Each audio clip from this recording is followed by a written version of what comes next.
The Battle of Barrosa was part of an unsuccessful maneuver to break the siege of Cadiz in Spain during the Peninsular War. During the battle, a single British division defeated 2 French divisions and captured a regimental eagle. Cadiz had been invested by the French in early 1810, leaving it accessible from the sea. But in March of the following year, a reduction in the besieging army gave its garrison of Anglo-Spanish troops an opportunity to lift the siege.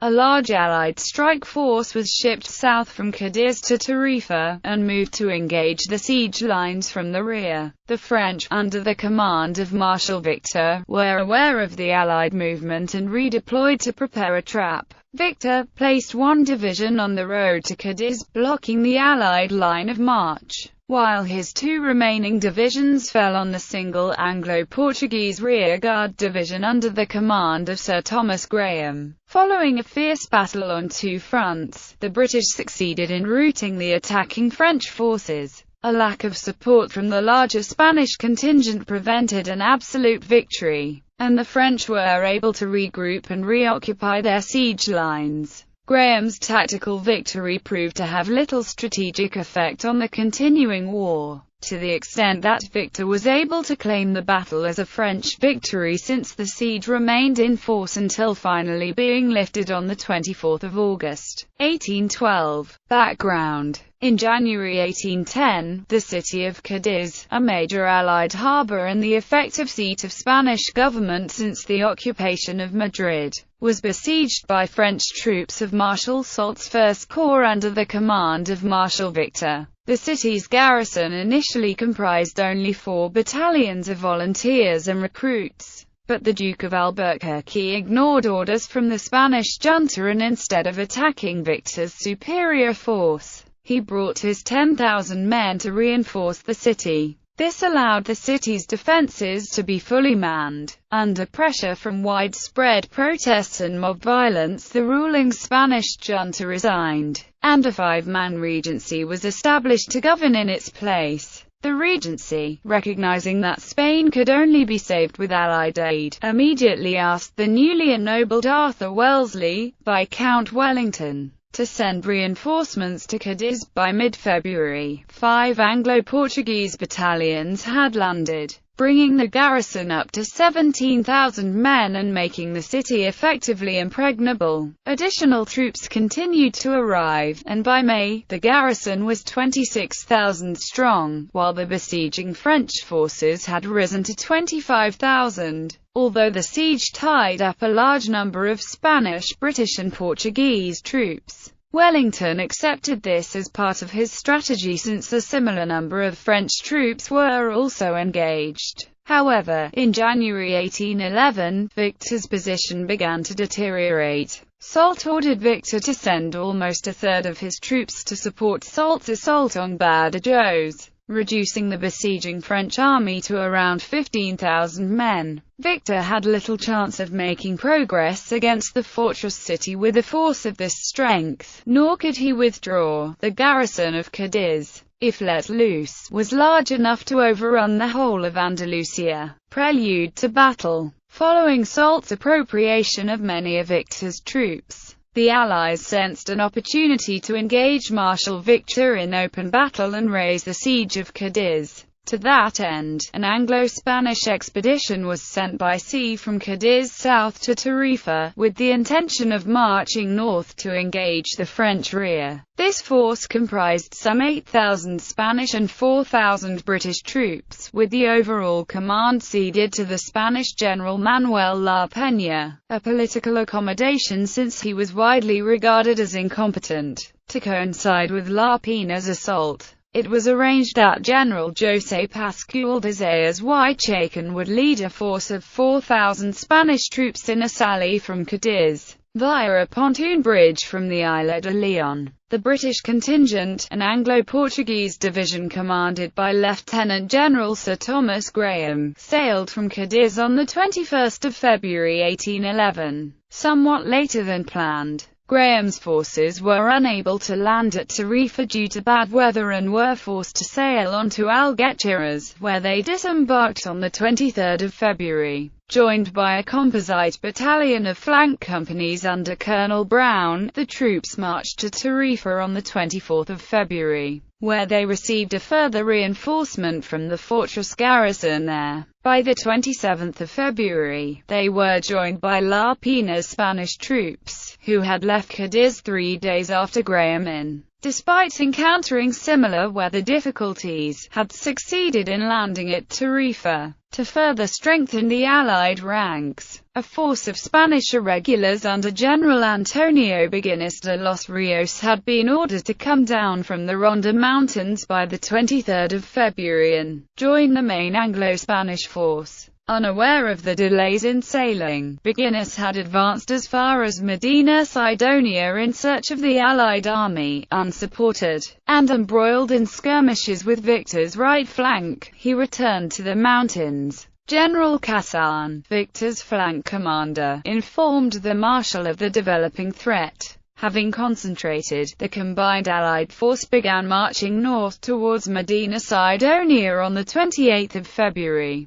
And La Peña now ordered Beguines's irregulars to join them at Casas Viejas. Once there, however, Beguines's scouts reported that Medina Sidonia was held more strongly than had been anticipated. Rather than engaging the French and forcing Victor to weaken his siege by committing more of his troops to the town's defense, La Peña decided that the Allied army should march across country and join the road that ran from Tarifa, through Vejer and Chiclana, to Cadiz. This change of plan, combined with further bad weather and La Peña's insistence on marching only at night, meant the Allied force was now 2 days behind schedule. A pontoon bridge was floated across the Santipetri Creek and a battalion sent across to establish a bridgehead prior to the arrival of the main force. Victor could not allow the Cadiz garrison, which still numbered about 13,000 men, to make a sortie against his lines while he was threatened from outside.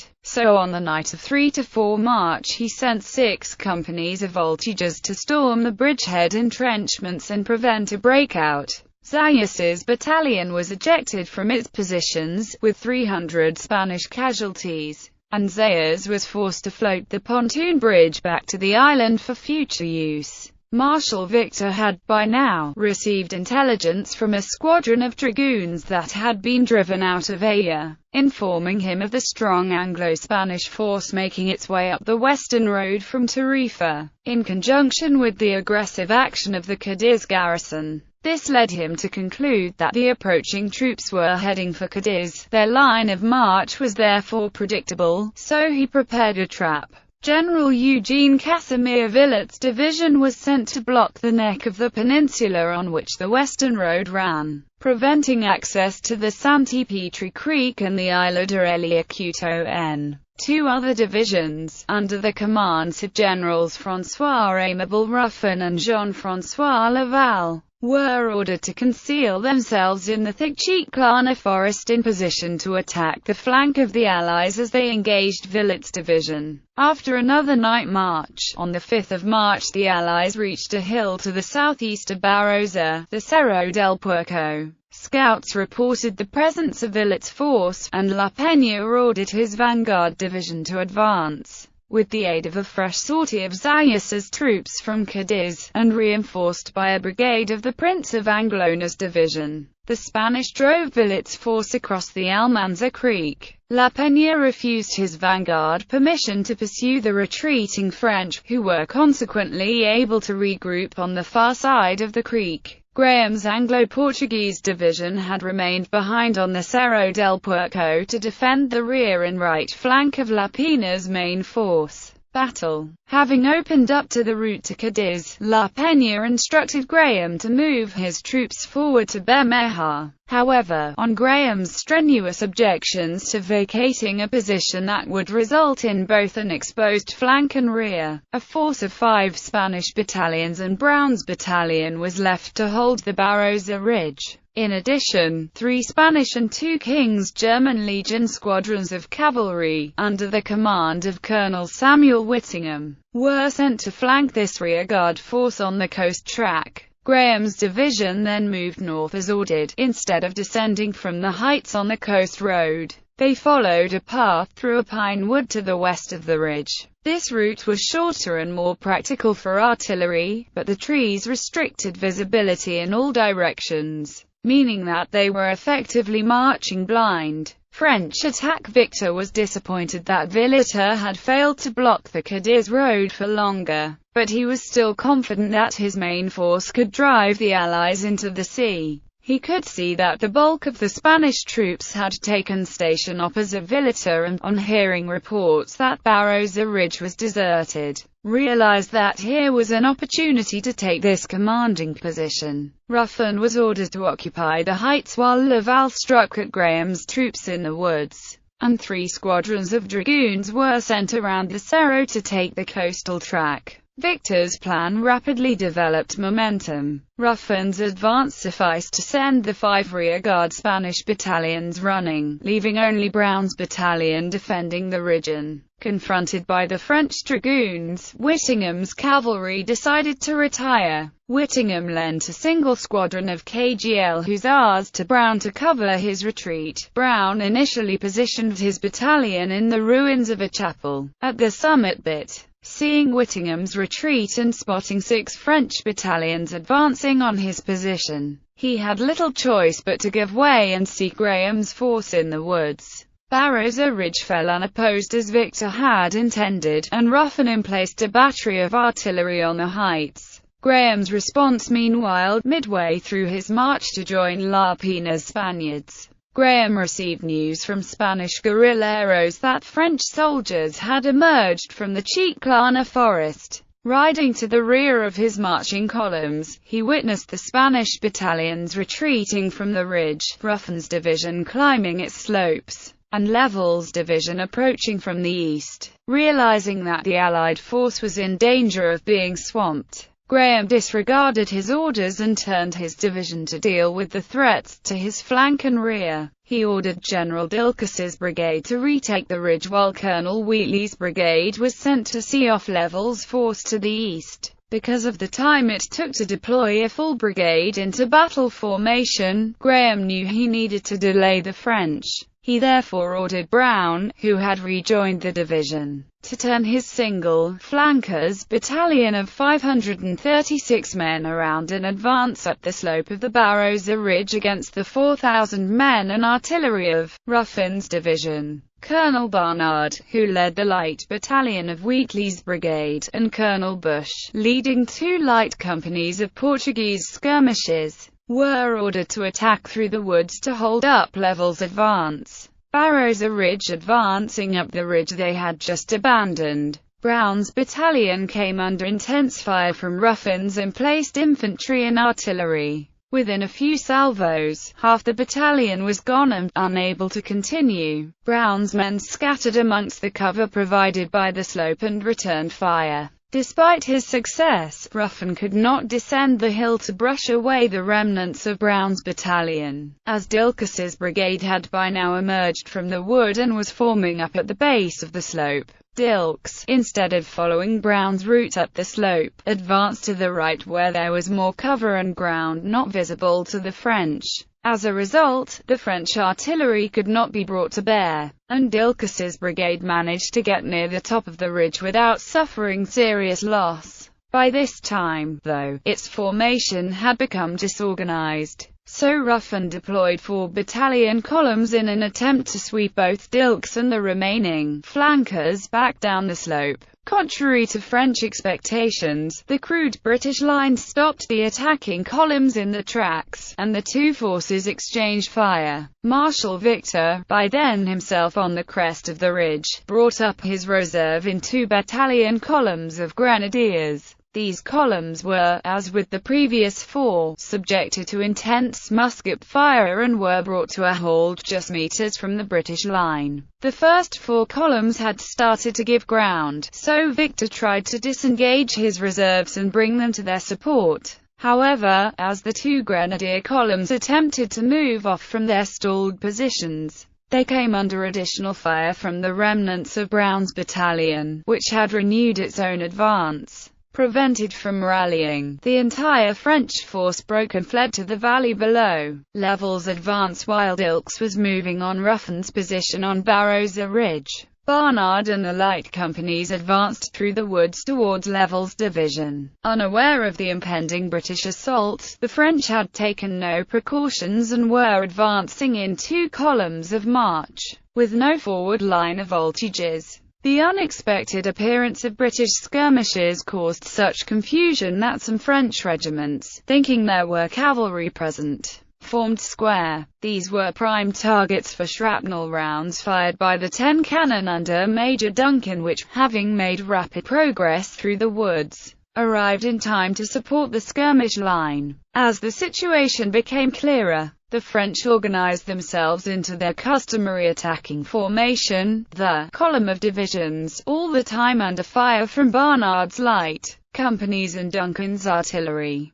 Finally, with the French now in the fighting columns and beginning their advance, Barnard was forced to draw back. Level's men then encountered Bush's companies of the 20th Portuguese, who supported the light battalion's retreat and kept the French engaged until Wheatley's brigade had formed up in line on the edge of the woods. The retreating light companies joined Wheatley's troops. Level's division of 3,800 men was now marching on an Anglo-Portuguese line of 1,400 men, supported by cannon. Although they had the advantage in numbers, the French were under the impression that they were facing a superior force, having been mauled by Barnard's and Bush's light companies, and now facing the rolling volleys of the main British line. The French needed time to form from column into line themselves. However, Wheatley attacked as soon as the light companies cleared the field, and only one of Level's battalions was able to even partially redeploy. The first French column Wheatley engaged broke after a single British volley.